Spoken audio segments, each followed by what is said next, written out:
Ladies and gentlemen, welcome to the inaugural episode of Back of the Shelf, a brand spanking new board gaming podcast. I'm one of your hosts, Jerry, and I'm joined by my co-host, Ben. Hello, Ben. Hello, Gerald. And Dave. Hello, Dave.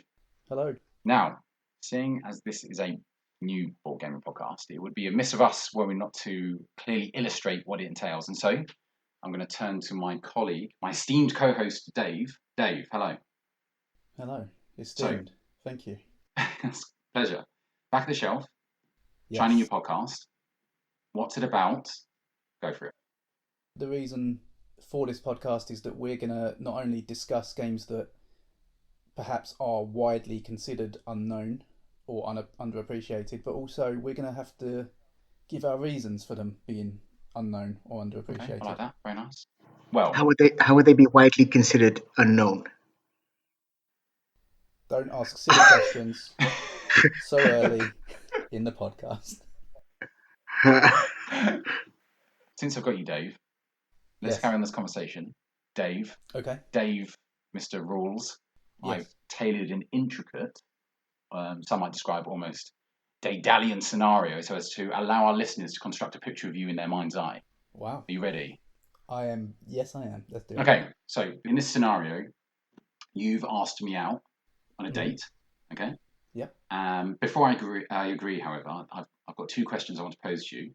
Question the first, very important, what will we be eating on our date?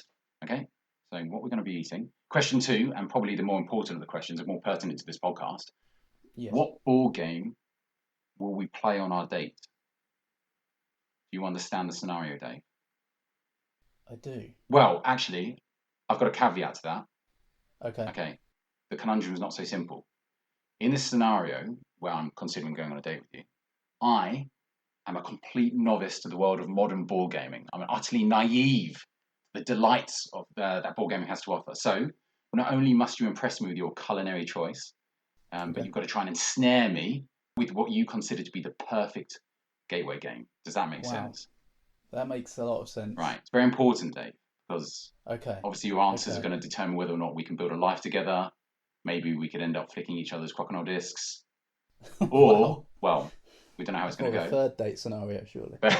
Third date. Or are you going to be condemned to a life of loneliness? Maybe just playing Scythe or Toma. I don't know. Wow, how dare you. What are your answers, Dave? Okay, so we're going for some spicy food. Okay. Let's go for Anything in particular?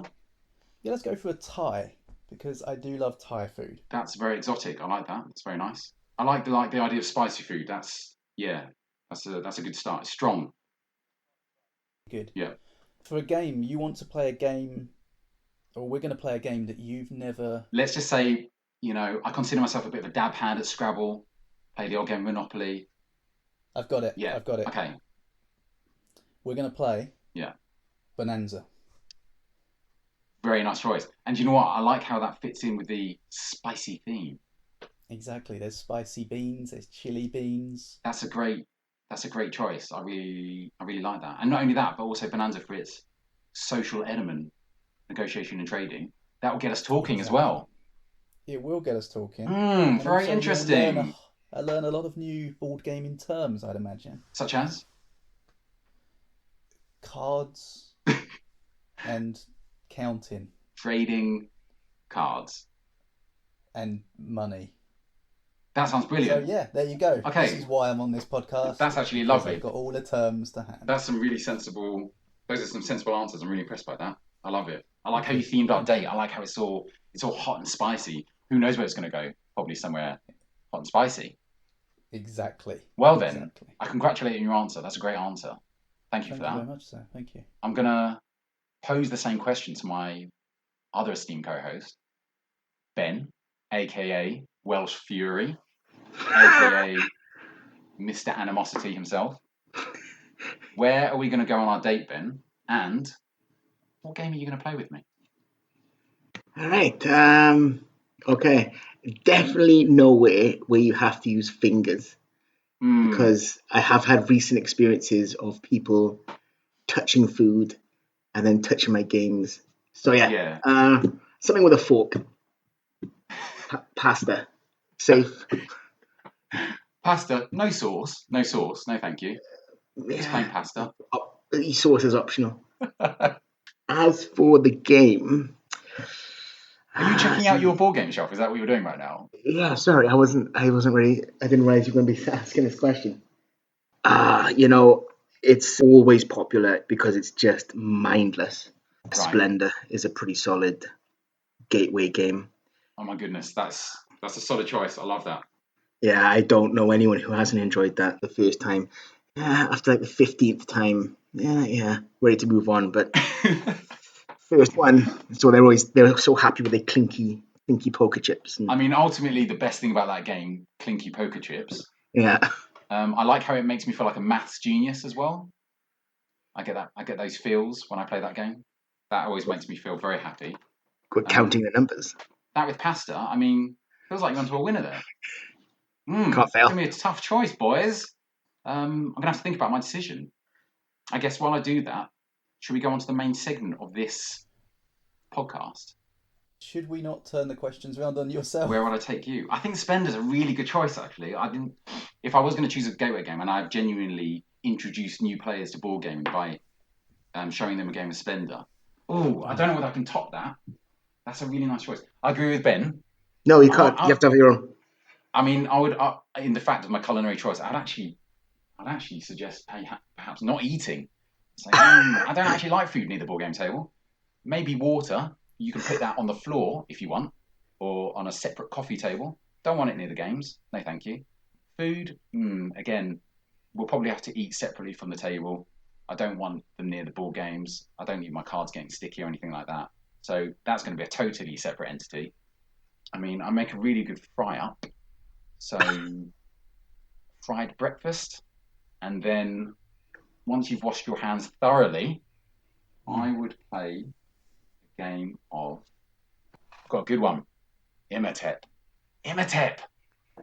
What do you think of that? That's a good choice. That is a good choice. Ben, have you played Imhotep? I have, yeah. Hang on. Our first date is breakfast. Yeah. That's a bit presumptuous, I'm going to say. It was going to be like a breakfast dinner situation. I wasn't presuming anything. Yeah, a bit of a fry-up. Who doesn't like a fry-up? Ben, why are you being so negative about this? Are you not impressed? No? I haven't won in. I'm not that sort of person. I'm not that sort of deal. Imhotep, though. What do you think? Bit of Imhotep in your lives. I agree with Imhotep. That is a good choice. It's going to hook you in. Got those cubes. They're not too big. They're not too small. Just right. Those cubes. Just right for making pyramids and whatnot. So, yeah, those are my choices. Fry-up, followed by Imhotep. Well, I'll let you know my decision at the end. Perhaps you could let me know what you think. Maybe it's time to move on to the main segment of this show.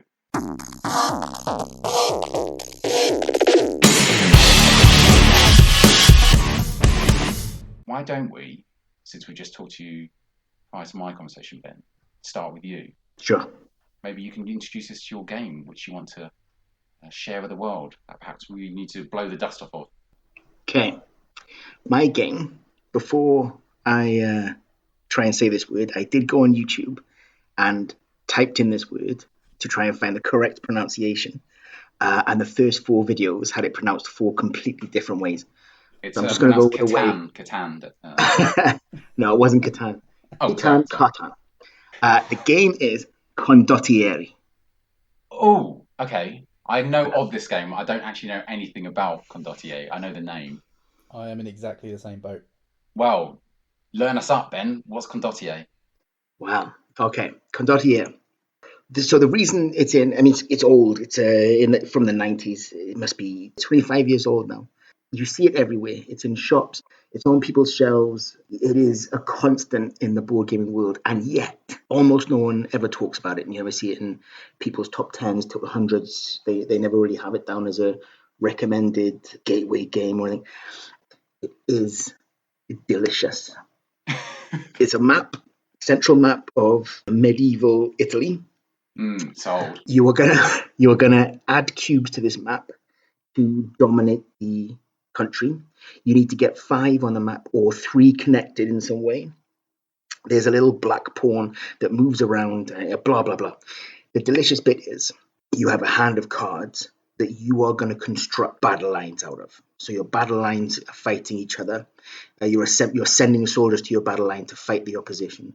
Strengths 1 to 10, 10 being the strongest, 1 being the weakest. So far, so simple. You take it in turns to lay out cards, so you can see who is laying out what cards. If you pass and say, I'm done, I'm not going to add any more cards to my battle line, you're out of the battle. Your battle line is how it is. That's what it is. That's what you have to fight with. So if you lay a card down, if you lay 3 or 4 cards down, that's your battle line. People can keep going around. If you pass too early, they can just add cards to just beat you just by enough. Or if you keep on going and you add the wrong cards, then they can take because there are some special cards in here which you can lay down, which alter and manipulate the numbers on the card. So when someone lays down a powerful card, you can lay down a special card which nullifies that card, brings it from a 10 down to a 1. I think this is the barrier to more and more people talking about this game, because those special cards, if you haven't got a little player aid, it is tricky to remember what the cards do. But once you have a player aid, once you establish what these 4 or 5 special cards do, it is this game of bluffing and manipulation, and you throw a card down, someone else throws a card down, so you pick up that card with another special card, and trying to get people to put their big powerful cards in so you can suck them all, take all your cards back. It is just delicious. And yet no one really talks about it, and I don't know any games that really have the same mechanisms. It's just fantastic. I mean, it's interesting that from the off, it sounds like a war game to me, right? But the fact that it's got like the bidding, that bluffing element, that card play, and that interaction prior to any combat, I'd agree. I don't know any of other games like this. It's not totally a war game because there's no randomness. There's no dice, for example. Right. There is randomness, obviously, in the cards you pick up. Oh, because I missed the most important part. The cards you have in your hand are what you have until everyone has run out of cards. So if you use all your cards in the first battle, you don't have any cards for the next few battles until everyone's used the cards up. So choosing when to lay your cards down and when not to lay your cards down is also a delicious decision. I recently came across a similar mechanic. I managed to play The King is Dead recently for the first time. Yeah. Where you're limited to those action cards, and you're limited to that one hand, and that's it for the whole game. The decision is whether or not, how early to play it, or do you hold on to those cards. Love that. Delicious board gaming. Yeah, it creates some great tension. Every single decision you make is like this incredibly like, oh, do I put this card down now? What do I not? And what's he going to do? What's they going to do? And if you put all your strong cards out and then they put the winter card out, disaster. It's fantastic. Because the winter card brings everyone's strength down to 1. So if you had 4 number 1 cards and they had 2 10 cards, well, they smash it. But then you play the winter card. Now it's 4 to 2. It's fantastic. I don't play it enough. I'm going to have to play it some more. Every time I play it, get the right little group and get the player raids on. Fantastic. I'm just looking at it now, and yeah, The King is Dead looks heavily inspired by it, at least in looks. It does have those feels. It did instantly remind me of that. It's interesting that you said get the right group, Ben. Is this definitely a group-dependent game, or? It's conflict heavy, and it's very much, if you play the right card, you can definitely ruin someone's game. Like if they've put out their big strong cards and you put out the right card, like the winter, which reduces all the strengths down to 1, that's a tough blow. But there are ways you can do it. If you play all your mercenary cards, then you get to redraw your cards. It's not. It looks totally random, but it's not at all. Like the skillful player will almost always win. Right. Do you know what it reminds me of as well? Is Cosmic Encounters. Is it similar to the card play in that or not? Yes, it's similar to that. I definitely love games with high levels of interaction. So this is definitely up there. This is you are constantly engaging with people. Even if you sit around out, you're only out for 30 seconds a minute while and you're so excited watching people put cards down. It's a great game, and you don't hear much about it anymore. So do you think one for the diehards then, if it's like heavy conflict, or?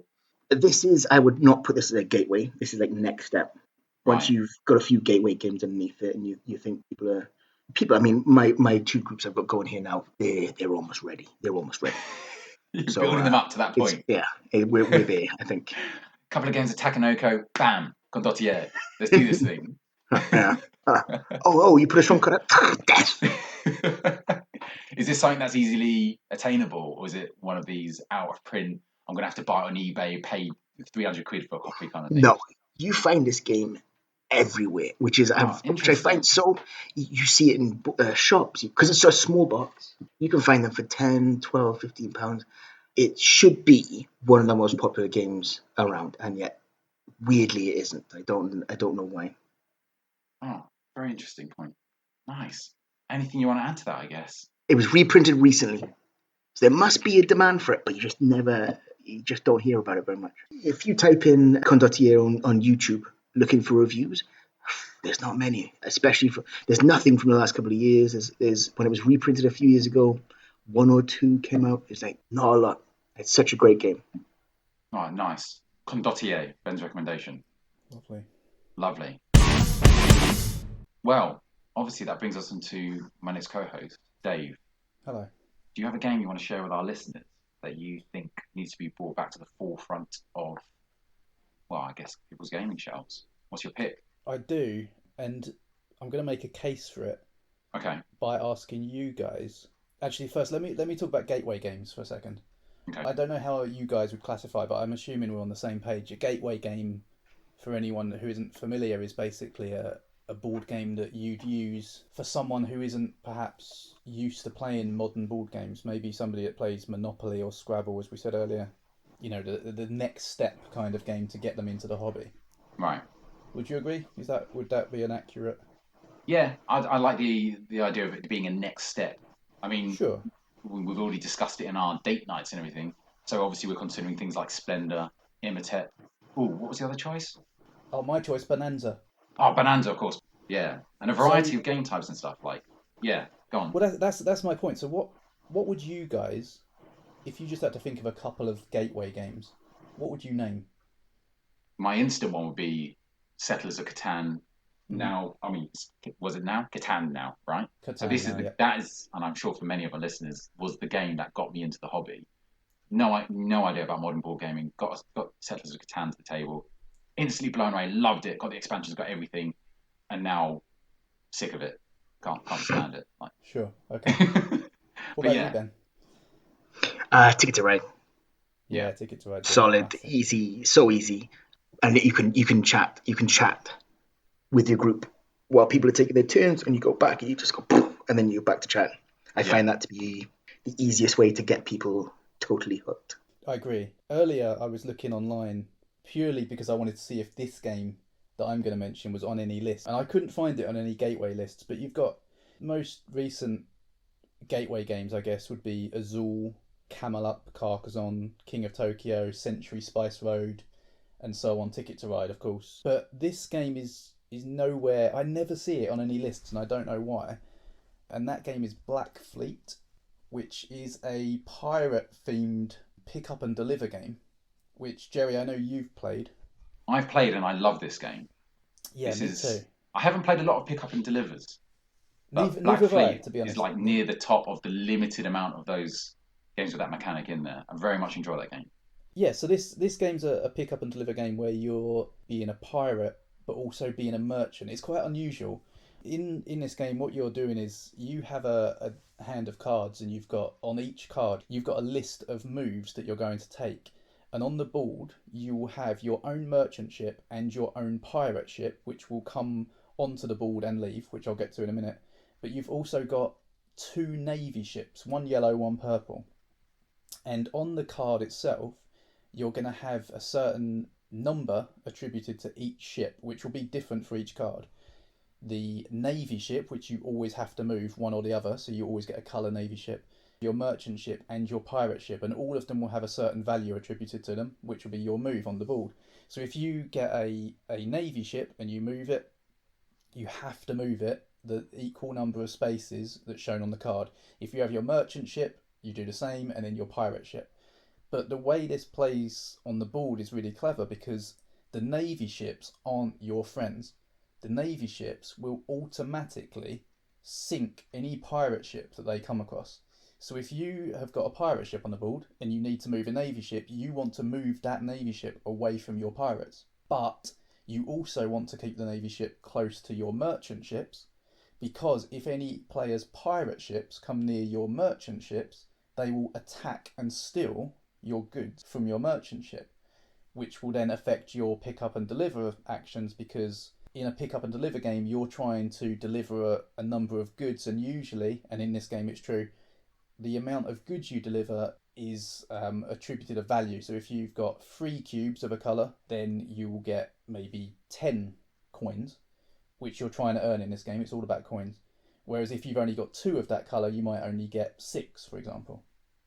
But the way that the game plays on the board is you're trying to move your ships around, but also you're trying to affect your opponent's ships by moving the navy ships to attack their pirates. If they attack their pirates, you will win a certain amount of coins. If you take their pirate ships off the board, then you've got your pirate ships attacking other players' merchant ships, which would also get you not only goods that you steal, but then you also get coins for sinking their ships and so on. And then as you get more coins, you have these power cards in front of you, which is basically like a time track for the game. As you gain more coins, you can pay to unlock these cards in any order. And as you unlock those cards, they'll give you special abilities. So, for example, your pirate ship might always move an extra space per turn, or you might be able to bury goods on the islands on the board and then retrieve them later on. And then after playing each card, you look at the bottom, and some cards may have low movement, so you'll be punished on movement, so you won't be delivering your goods that turn. But as a reward for using low movement cards, you might get a special power card, which you'll then play at any future turn, which will give you extra movement or maybe give you a stronger attack or something like that. And the one thing I haven't mentioned, and probably the greatest part of the game for a lot of people, myself included, is the little plastic ships on the board. Yes. Not only are lovely, because they're lovely little plastic ships, but the cubes themselves slot into spaces on the ships. So perfectly, I might add. Oh, perfectly, yes. Perfectly slot in. So each merchant ship can carry, I believe it's up to 4 cubes. Maybe I'm missing 3 or 4 cubes. I can't remember. So as you go to a port, you pick up these goods, doop, doop, doop, slot them in the merchant ship, and they just sit there beautifully. That's the exact noise you make when you play the game as well, isn't it? That is the exact noise. If you don't make that noise, you're not playing it right. And then the pirate ships, as they go and attack a merchant ship, take a cube physically from the other player's merchant ship and put that cube into their pirate ship. And the pirate ship just trundles along with their cube, and it's there for everyone to see, and it's brilliant. Also, the coins are metal in the retail edition, which is unusual for a game. And I'm not one for metal coins, but when you're playing a pirate game, there is something quite special about the clinkety clank of coins on the table. Yeah, my confusion about this one is, and from what I can understand looking online, it's probably a production issue in that there simply aren't enough copies out there because it's not from someone like Days of Wonder. But this is ranked. It's not terribly low on Board Game Geek, but it's 810. And you think that a game like this would be so perfect for families and so perfect for gateway gamers. There's literally everything I've just told you is pretty much all the rules. There's not anything extraneous at all. There's not any difficulty in understanding the rules. The art is beautiful, and it's pirate themed, which maybe that's the reason it's not up there. Maybe trains and trading in the Mediterranean and stuff, maybe they're a bit more bland, so they are more approachable. But I don't know. Yeah, you've got pirates. Pirates, very unpopular pirates. No one uses pirates. Well, yeah, that's okay. Yeah, you've caught me on that. So pirates are, but then again, are pirates popular with gamers, or would they be? Because I would think a fun cartoony pirate game would be really approachable. If I was outside of the hobby looking in, that's something that would draw me in. Like you have King of Tokyo, big monsters fighting each other, it draws people in. I'm just surprised that this one, and like I say, it's probably just a production thing. It might just simply be numbers, but I would put this up there with the best gateway games as a gateway game. Maybe the one thing letting it down is that you have to have at least 3 players and it only goes to 4. Mm. But I think it deserves, in my opinion, that deserves to be, and in my case, it is. It's one of my, it's like the pride of my collection in many ways because you can't find it anywhere. It just seems to be out of stock everywhere, and the only way you get it is through marketing websites, which I won't name. But yeah, it's a great game. It's amazing. It's interesting, like you talk about, because I remember there being, and when we've played it, I don't know whether it's because I don't know, we're close knit group of friends when we play, and we take it on the chin, which kind of thing happens. But it does definitely have that kind of take that element. Okay, so yes, it does. Right. So I wonder if that's something that will put off. I don't know. I'm trying to think of gateway games which would encompass that mechanic, because I know it puts some people off. Like take that. King of Tokyo for sure. Yeah. It's probably King of Tokyo might be I may be missing something here, but I think King of Tokyo may be the most conflicty gateway game, right? But it's harmless. Yeah, that's really in your face, isn't it? But I think there's the cartooniness take away from that, and oh man, the amount of times I've been eliminated early on in King of Tokyo, and I just sit there and watching everyone else have fun. God, I hate that game. There's no way of being eliminated in this. That's the great thing. If your pirate ships will be eliminated, the navy will eliminate them, and you literally remove them from the board. But next time you play a card, that pirate ship movement value, you just bring it on the side of the board and pops back on, causing more trouble. So it's very cartoony. It's very fun, but I'm definitely swayed by the cube slotting into the ship thing. But honestly, this is it's just if one anything, of the best just for gateway cube games slotting in. It's just one of the best gateway games I've played, and I love it. And I'm very confused why it isn't anywhere else. I mean, if it was up to me, they would have a big reprint of this and just put it everywhere. It's not that old a game, is it? It's only like 2014, I believe it came out. Yeah, you consider that old? Oh, I don't know. Yeah, that's pretty old, I guess. 6 years. I don't know. 6 years in board gaming. 6 years in board gaming terms. That's quite long, I guess. Yeah. I remember the one thing I really enjoyed is the ramp in the game. So you were talking before about those cards. What are they called? Advancement cards or something. When you unlock them as you progress, and you get more and more powerful, but as do your opponents. And then you get to use your fortune cards, and you can start creating combos. Mm-hmm. And you're doing mad things like, suddenly my pirate ship can go over islands and ignore the navy ship, or my merchant ship suddenly like armed and dangerous, and it's going hunting around other pirates and stuff. I loved that ramp. But again, and it's in line with all your opponents, so this equal setting throughout the whole of the gameplay. Yeah, and it's the fact that you can unlock those abilities. You've got a power card that's worth 5 coins, so as soon as you get 5 coins, you pay those 5 coins, you've got that power. Or you can save up and get the 14 coin card first, and you turn that over, and it's a much bigger power, but it's taking you longer to get there. So what's your tactic? Do you save, or do you go for the cheapo one? I will do anything that allows me to put cubes into those little ships. And that is my tactic. So you want to fill those cubes? You want to feel them slotting in? Yeah. Well, that's the nice thing is, I mean, cubes into ships aside, those powers that you're talking about, that's the game. That's the time track. So as soon as somebody's turned over all of those cards they've paid for, they then turn over the final card, and it tells you this is the end of the game at the end of this round. So everyone's aware of it all the way through. You can't sit back and be constantly attacked and so on, because if you're getting constantly attacked, you're losing money. So you've got that incentive to attack other players, because then you get money for attacking them. Whenever you sink a pirate ship, you get a certain amount of gold.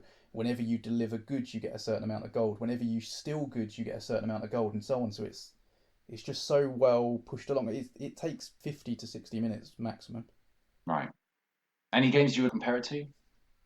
What would I compare it to? Yeah, is there anything out there that's kind of similar, or do you think it's totally unique? I haven't played a lot of pick up and deliver. In fact, I don't know. I'm trying to think. Apart from, I suppose, Zaya, which is a big space epic game. Oh, that's an epic though. That's so the only pick up and deliver game that I've played, I think. You've played, in fact, we've played Broom Service. Oh, we have played Broom Service. That's good. That's a good game. That is a good game. Broom Service is a game that weirdly wins you over on its frustrating factor, whereas Black Fleet doesn't have that.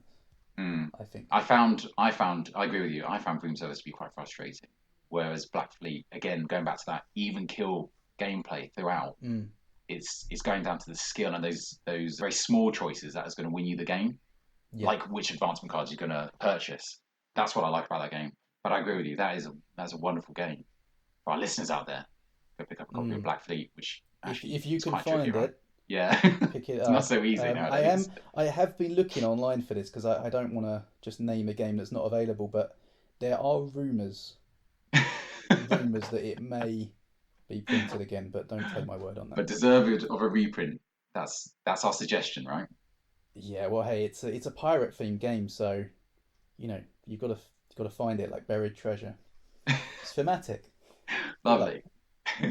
Ben, any thoughts? Black Fleet, have you played it? I never have. I remember I do know of it, but I can't say I've never come close to one. I've never seen It's one in the wild. no.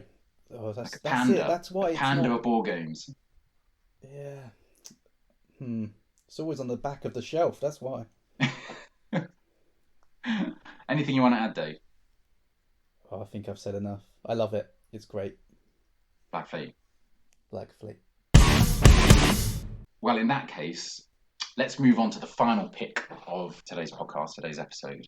I'm going to play a little game with you guys because this is definitely a game you know. It's not as, I'd say it's more popular than your two choices, and it's a game you've both played. So I'm going to give you little snippets, and we'll see if you can guess the game. That's going to be my pick to get from the back of the shelf, bring it to the forefront. Are you ready? Absolutely.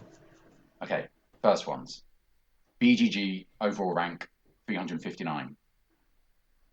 Okay, haven't got it yet. That's fine. That's fine. It was released the same year as Genie in a Bottle, Christina Aguilera, number one hit.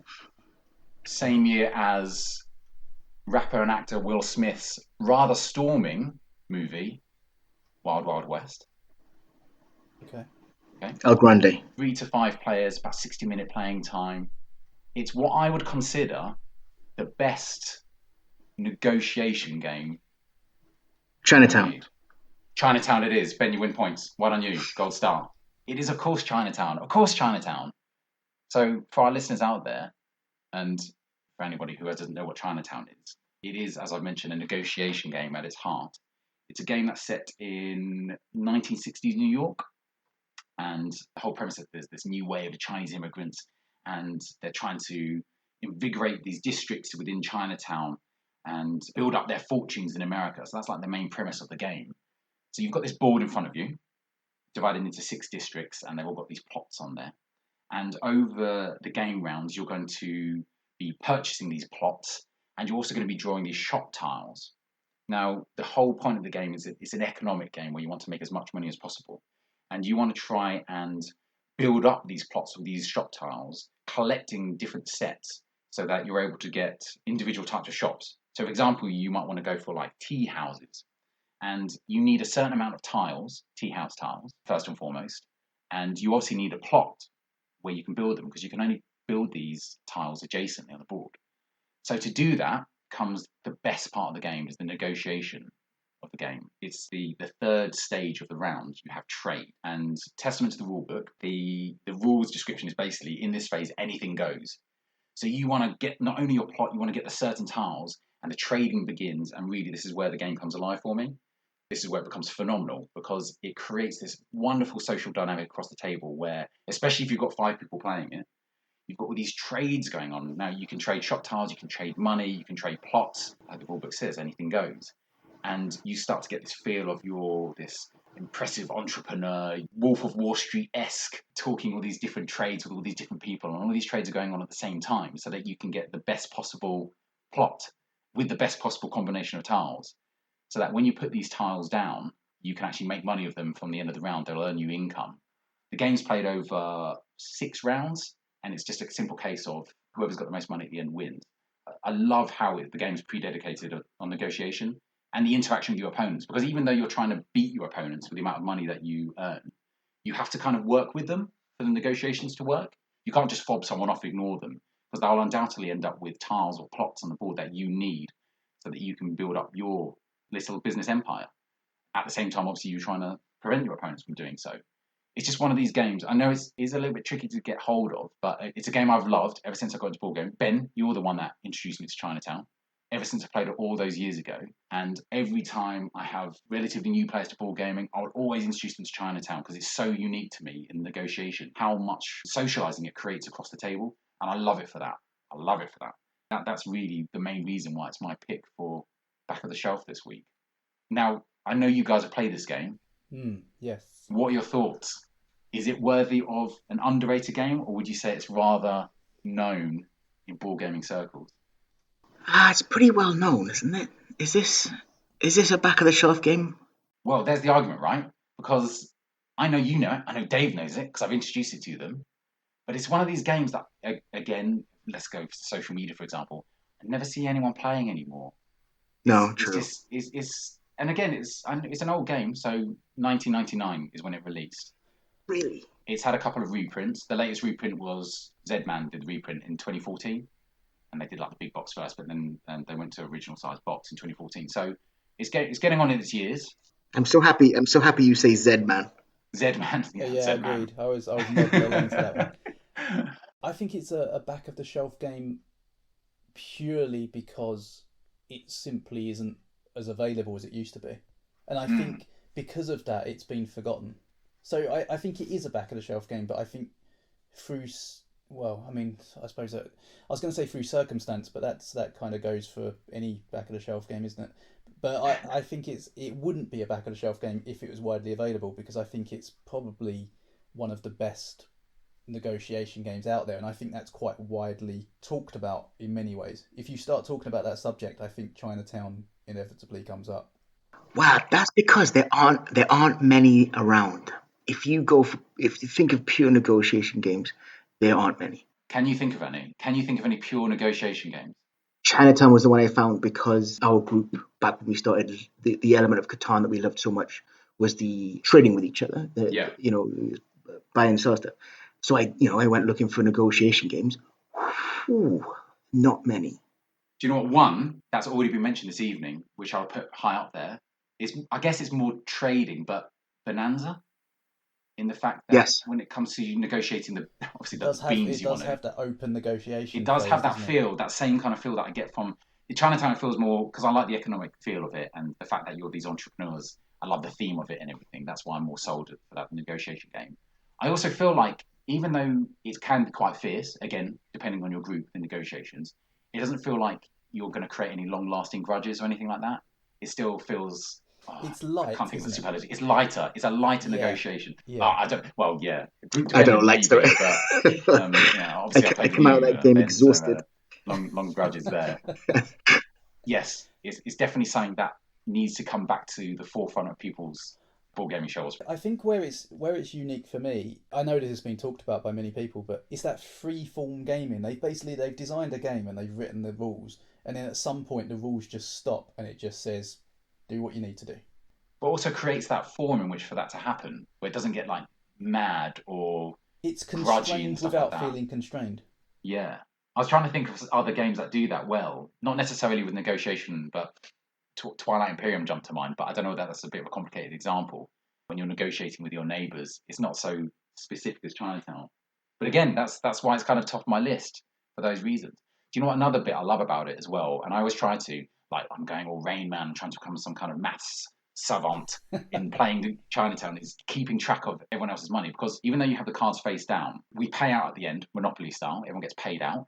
So you can see what people are receiving. And if you're really savvy, it's kind of try to keep track of how much money people are making from their plots and everything. So that when it comes to the negotiation phase, you can obviously use that to your advantage. I am nowhere near good enough to be able to do that. I'm sure there are players out there that can. Those elements of the game make you feel, I guess, more intelligent towards it. I love a game that makes you feel intelligent and savvy, and Chinatown does that for me. And it's also that there's always someone, and sometimes it's me, who suddenly becomes so evil. Like they know they've got that one tile that somebody needs, but you just think, no, this is a game where I need to play a character, and it allows you to do that. It allows you to play that mogul who's just holding everyone else back for their own gain. Yeah, a phrase that pops up a lot when we play is, "Oh, you're breaking my balls! You're breaking my balls!" And then Exactly, you're trying to negotiate with this person and just not budging, and then you're going to have to go around the table. But that's where that social interaction becomes so wonderful. You're going around the table to each person, like, help me out, and I'll negotiate with you. And then we've got that one on the back burner. I'll come back to you later. And maybe next year, another round, we'll come back to this negotiation and we'll think about that trade. That's what it just does that so wonderfully, creating that dynamic between the players. going back to Ben's point, I love a social game as well. I love it when players are interacting with each other, and I think Chinatown does that very well. Not that I don't, I've got a place in my heart for the hardcore Euro. I do like it now and then. Maybe we can play a game of science and I can concentrate on my tableau. But when we do come across those games, Chinatown, delicious. I can't think of anything that even comes close to it in negotiation. I don't think so. It's definitely heads and tails above the rest. Absolutely. Again, an interesting point. Hey, listeners, you want to get involved? Send us some comments, send us a message. Are there any better negotiation games out there than Chinatown? Would love to hear your thoughts. That being said, let's move on to the last segment of Back of the Shelf. Now, Dave, I keep forgetting what this segment's called. Okay, this is shelf-spaced. Shelf-spaced. Thank you.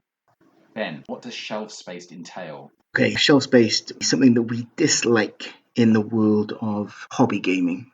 We're doing one a week because we don't want to be overly negative. I'll do the first week. And this week, I thought I'd start with a bang. Kickstarter. I hate Kickstarter.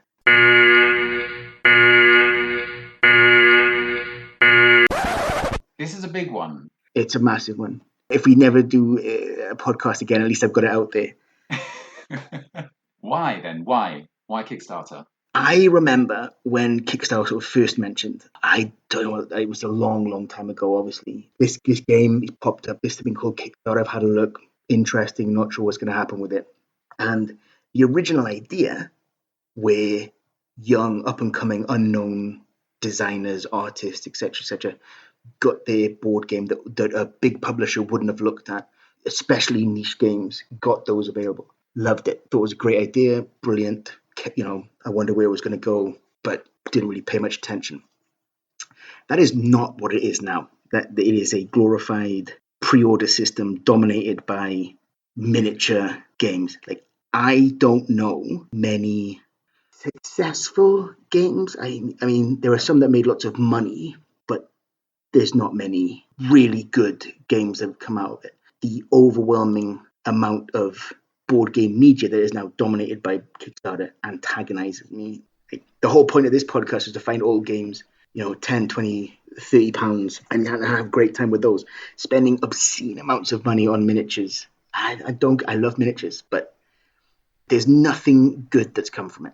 I'm going to say there is a couple of games that have been decent, and what antagonizes me even more is the people who have invested heavily in Kickstarter think it's the greatest thing in the world, and it's lopsided the game. Like, average games get huge publicity and ratings because if you've spent £200 on a game, then you're going to say it's the greatest thing in the world, because you can't say you've spent, say, 200 quid on a terrible thing. So it skews everything that way.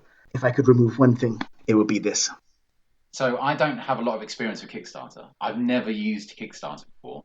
Probably because of my taste in games, I usually go for the old school. But I think, Dave, you're in a better position to this because you've used Kickstarter, haven't you? The weird thing for me with Kickstarter is every game I've ever bought has either been a reprint of a game or a game that I've been following for months beforehand. As I understand it, a lot of people that back Kickstarters will back projects that appear on Kickstarter. So they'll be browsing Kickstarter's homepage and they'll see a project and they'll think, oh, that looks good. They'll look at the page and go, yeah, I'm going to back that. That's the frustrating thing. And so you have to have the models to drag them in, right? You don't know how good the game's going to be. I just dislike it intensely. And I dislike it when people post photos of their huge parcels have just arrived in the post. It's just this ugly consumerism. Ben, you're erring onto another shelf space subject point there, it feels like. No, it's all to do with that. It all stems from Kickstarter, does it? But here's the big question, Ben. Have you ever seen a project on Kickstarter that has made you think, never, actually, that does look pretty good? Never. Really? Never. So at the time of recording, Castles of Mad King Ludwig has just jumped onto Kickstarter, has it not? It has indeed. The collector's edition. Collector's edition. What's the retail? £95? Is that what they were saying? I believe that's obscene. £95 is going to get you everything. Yeah. Get you everything, right? I hope so. Now, let me talk about that a second, because I know you do as well, Jerry. I love Castles of Mad King Ludwig. I think Beautiful it's one of game. the best games I've played. I'm not going to lie, I looked at the collector's edition today and I was looking at it and thinking, could I? Should I? But ultimately, and it's good timing in many ways because we're doing this podcast, so we're obviously all researching games we love and perhaps smaller games or cheaper games. And I looked at the Kickstarter and I thought, do you know what? As much as I love that game, I already love that game. Why do I need to pay another amount of money to enjoy it when I can already enjoy it? I have it. Sure. I don't need all the bling and stuff, but there's no judgment. I completely am completely behind people that do, because I get it. I think if you look at big miniatures games, it's not my thing, but that's because over the last 7 years of board gaming, I've learned what I like, and that's just not something that really interests me, because I've been lucky enough to discover a lot of these games we've talked about today that fulfill that desire to play a game with people and have a great time. Whereas Kickstarter fills in that need. Maybe you're still new to gaming, you're excited by it, or maybe you're not. Maybe you've been playing games for years, but that's what you love, and that's what Kickstarter offers. So I just think it's there for a reason. I don't necessarily agree with it. I think gaming's become pricey, but you know what? Everything's become pricey, unfortunately.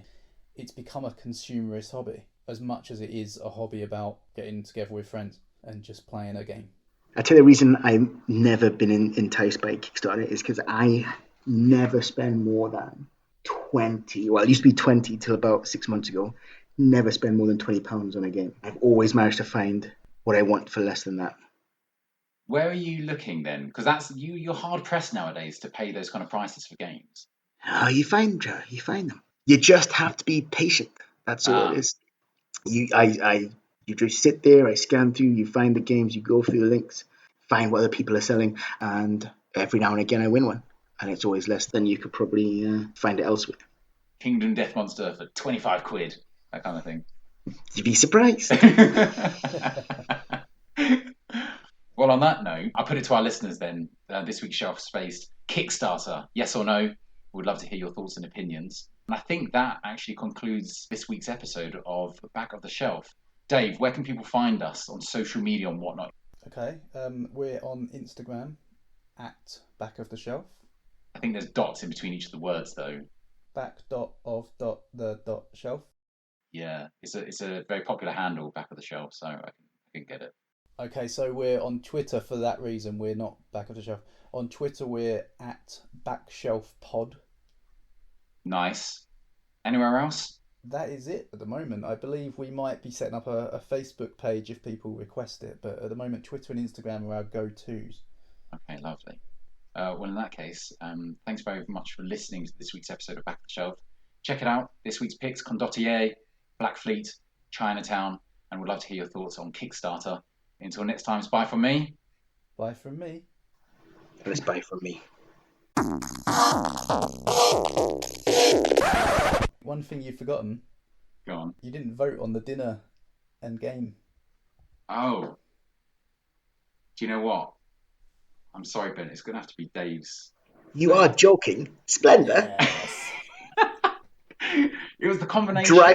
Dry pasta and Splendor.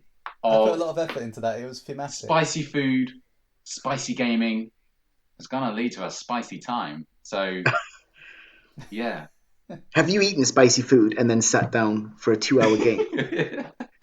Well, I feel like Jerry sold us up the river with that, because he said food and then game, and then when it came to him, he said, "Oh, I wouldn't have food on the table." No way. That's insane. Like barbarians. No snacks, nothing. Empty stomach, water at best. No sticky fingers. Nothing like that. But yeah. Until next time. Thanks for listening.